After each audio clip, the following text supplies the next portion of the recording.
Oi, boa noite. Esse trabalho é de estatística do sétimo período. Hoje nós vamos apresentar o trabalho de correlação e regressão linear. Eu sou a acadêmica Laura Espíndola. Eu sou a Laura Valente e eu tô logada com duas contas porque a minha câmera não está funcionando no computador, então eu tô com ela pelo celular, mas o microfone está no computador. E eu sou a acadêmica Natália Rosa. Bom, começando, a gente fez uma coleta de análise dos dados. A gente escolheu os temas de densidade demográfica e o crescimento do metro quadrado. As cidades que a gente pegou foi Itajaí, Balneário Camboriú e Itapema. A gente escolheu esses dados porque a gente acredita que eles têm uma relação muito grande com o curso que nós fazemos, que é arquitetura e urbanismo. Então, a gente acha que tem grande potencial essa análise. E os conteúdos abordados é correlação e regressão, que eles têm um relacionamento muito grande entre a comparação entre os dados X e Y, e no fim a gente vai conseguir uma análise bem interessante. Aqui a gente tem as primeiras tabelas, os primeiros gráficos dos dados, né? Então, a densidade demográfica das 4 cidades, a gente pegou dos anos de 2010 e 2021. E no gráfico a gente consegue ver, através desses dados, que Itapema ela teve um crescimento na densidade. E do metro quadrado também segue esse mesmo sistema, com as cidades do ano de 2010 e 2020. E a gente consegue ver que teve uma queda nos dados, justamente pelo tudo que está passando na região e pela pandemia. Bom, como a Laura comentou, a gente fez as análises das cidades de Balneário Camboriú, de Itajaí e de Itapema. Então, a gente usou o ano de 2010 para ser o valor de X e o ano de 2021 para ser o valor de Y. E realizando os dados, os cálculos, a gente conseguiu chegar ao valor de XY, ao valor de X ao quadrado e o valor de Y ao quadrado. E, no final, a gente fez o somatório, né, desses valores e chegou ao resultado final do gráfico, que a gente pode ver ao lado. Pode passar. Aí, depois disso, a gente fez os cálculos do coeficiente de correlação, e a gente viu que o coeficiente de correlação ele tem um valor igual a -1, então ele possui correlação perfeita negativa entre as variáveis. A gente também fez o cálculo do coeficiente angular, do coeficiente linear, e, por fim, a equação da reta, que a gente chegou ao valor de 2,10.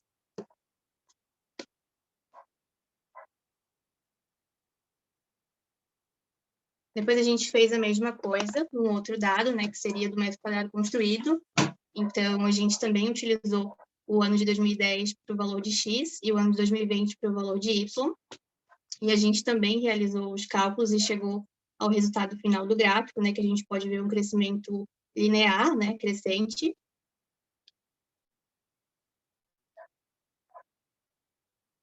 E depois a gente desenvolveu, então, os cálculos do coeficiente de correlação, que a gente também chegou ao mesmo resultado.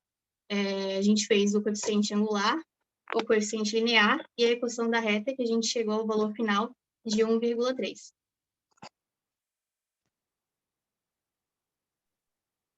Falando sobre a referência bibliográfica que a gente usou de embasamento, então a gente pegou 2 artigos. O primeiro deles tem como título A Evolução Histórica da Verticalização de Balneário Camboriú. É um artigo desenvolvido na própria Universidade do Vale do Itajaí, pelos 2 alunos Anderson e o César e o professor Jânio, e ele faz basicamente um mapeamento e a análise mesmo da evolução histórica da verticalização da construção civil no município de Balneário. Ele é relativo à distribuição espacial dos edifícios entre as áreas centrais do município e as demais mais afastadas, e relaciona elas com os índices urbanísticos presentes nos planos diretores, além das estatísticas demográficas do censo ao longo do período, que foram levantados junto à Prefeitura Municipal e ao IBGE. Aqui a gente trouxe só algumas partes importantes do artigo que a gente considerou. Foi basicamente que, após os primeiros anos da emancipação de Balneário, da cidade de Camboriú, a média de pavimentos dos edifícios construídos era de 8, nos prédios próximos à orla da praia, né, que foram os projetos aprovados até 1970. Depois disso, a média da altura das edificações acabou sendo extrapolando todo esse limite e hoje a média equivale a 90 metros ou 30 pavimentos, né? Isso contando até o ano de 2013, tá? E provavelmente esse número deve estar aí muito maior se for considerar hoje em dia. Aqui no gráfico ao lado a gente tem, então, a evolução da altura média das edificações em números de pavimentos e também o número de pavimentos do edifício mais alto em cada período, né? Com a linha de cor laranja, né? Segundo o segundo artigo que a gente escolheu, que seria o crescimento urbano denominado insustentável, né, que seria um estudo do crescimento da cidade de Balneário Camboriú também, ele tem como proposta, então, apurar o crescimento urbano desenfreado da cidade, com foco na parte do meio ambiente, né? Então, ele prega essa parte da insustentabilidade desse crescimento desenfreado e os problemas socioambientais que eles podem acarretar tanto hoje quanto futuramente. O trabalho serve de matéria-prima para tratar acerca de uma problemática muito atual, tanto na cidade de Balneário quanto nas demais capitais, tanto brasileiras quanto no mundo, mas com foco na cidade catarinense. É um trabalho da Universidade do Alto Vale do Rio do Peixe, que é daqui de Caçador, em Santa Catarina. Ele fala, na verdade, que na década de 60, quando a atividade turística tomou impulso, a cidade de Balneário acabou se tornando um centro do turismo. Com isso, ele acabou atraindo muitas pessoas e muitas famílias tinham o sonho de morar aqui nessa região, perto, próximo da praia. E isso foi atraindo as pessoas e foi principalmente o ramo da construção civil, que se viram na necessidade de construir moradias para essas famílias, mesmo que seja só de veraneio, né? E com isso ele faz uma análise da densidade demográfica, que a gente já comentou anteriormente, mas aqui com dados comparados a outras cidades no país, porque por mais que Balneário Camboriú receba muita gente, o território era muito pequeno, então eles se viram forçados a trabalhar com edificações altas, e isso foi aumentando a densidade demográfica, né? A gente tem aqui uma comparação da densidade demográfica em 2009 de Balneário Camboriú, que é de 2.193,9 habitantes por quilômetro quadrado, e a gente tem a de Santa Catarina, que seria de 64, e a do Brasil de 22,5.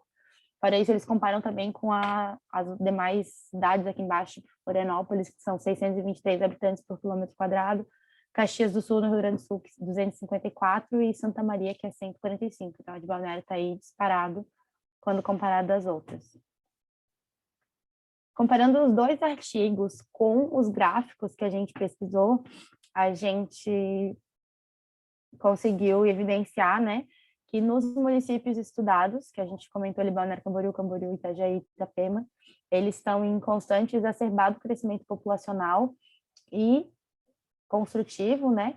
Mas entre todos eles, segundo os gráficos, a cidade de Itapema, nos anos analisados, foi a que teve o maior crescimento, né, nessa questão da densidade e da metragem quadrada construída. Mesmo que não seja tão comentado quanto o Balneário, né? A gente pode observar que os artigos, eles embasaram as considerações na verticalização do município de Balneário Camboriú, que ele é um tema que preocupa estudiosos tanto aqui da região quanto do resto do país. É um crescimento preocupante, mas não é tão falado quando a gente compara, né, com Itapema, que na verdade teve um número mais expressivo do que Balneário nos últimos anos. De acordo com os gráficos também, né? E no último na colocação a gente acabou ficando com Balneário, onde a gente tem primeiro Itapema, depois Itajaí e Camboriú. Mas com essa curiosidade da nossa parte, porque no conhecimento empírico da população a gente acaba sempre colocando o Balneário como o foco e o tópico da construção civil e do crescimento construtivo, quando na verdade os municípios vizinhos estão bem, talvez até quem sabe em questão de tempo na frente de Balneário. E foi basicamente essas as nossas conclusões.